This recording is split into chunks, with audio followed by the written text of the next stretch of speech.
அடிக்கடி ஆத்துல அடிச்சிட்டு போற பாலங்கள் பீகார் அரசியல்வாதிகளுடைய ஊழலை வெளிச்சம் போட்டு காட்டுது. போதாக்குறைக்கு சட்டம் ஒழுங்கும் சந்தி சிரிக்குது. இதனால ஆட்சியில் இருக்கிற என்டிஏ கூட்டணி அரசு மீது எக்கச்சக்க அதிருப்திகள் நிலவுது. சமீப காலங்களா பொதுவெளிகள்ல முதல்வர் நிதிஷ்குமாரோடைய நடவடிக்கைகளும் சர்ச்சை பேச்சுகளும் அந்த ஆட்சிக்கு அவப்பெயரை பெற்று தந்திருக்குது. இத்தனை அதிருப்திகளையும் தாண்டி கூட்டணி பலத்தை நம்பி தேர்தல் களத்துல இறங்கி இருக்குது என்டிஏ கூட்டணி. எதிர் திசையில பயணிக்கிற இண்டி கூட்டணியில ராஷ்டிரிய ஜனதா தளம் கட்சியின் தலைவர் தேஜஸ்வி யாதவுக்கு இளைஞர்கள் மத்தியில மிகப்பெரிய செல்வாக்கு இருக்கு. வாக்குரிமை யாத்திரை நடத்த காங்கிரஸ் தன்னுடைய செல்வாக்கையும் கொஞ்சம் உயர்த்தி இருக்கிறார் ராகுல் காந்தி. பீகார்ல தேர்தல் ஆணையம் நடத்தி இருக்கும் சிறப்பு வாக்காளர் தீவிர திருத்த பணியில சதி திட்டம் இருக்குது.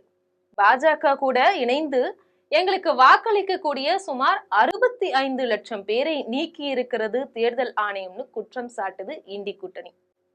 ஆளும் கூட்டணியோ தேர்தல் ஆணையம் நேர்மையாக அதன் கடமையை செஞ்சுட்டு வருது, தேர்தல் தோல்விக்கு காரணம் தேவைன்றதால இப்பவே இப்படி பொய் சொல்ல தொடங்கி இருக்கிறாங்க எதிர்கட்சிகள்னு சொல்றாங்க.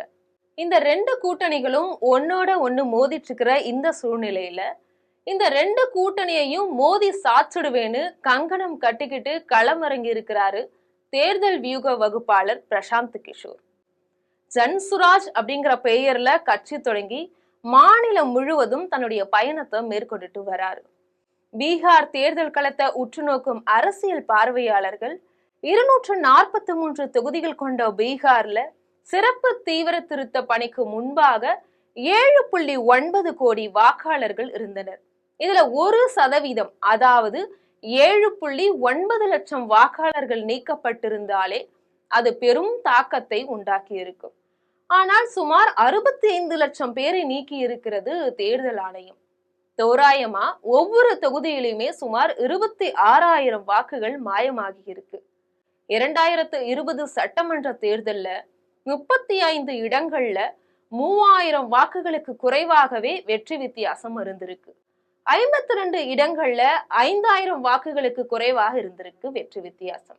தலா 4 தொகுதிகள்ல வெற்றி வித்தியாசமானது 500, 1000, 1500, 2000 வாக்குகளுக்கும் குறைவா இருந்திருக்கு. 3 தொகுதிகள்ல 200க்கும் குறைவான வாக்குகள் வித்தியாசத்துல வெற்றி தீர்மானிக்கப்பட்டிருக்கு. இந்த முறையும் தொகுதி வாரியாக சில நிறுவனங்கள் எடுத்த கருத்து கணிப்புகள்ல பல்வேறு தொகுதிகளிலும் மிக கடுமையான போட்டி நிலவிட்டிருக்கு. இதனால அரசு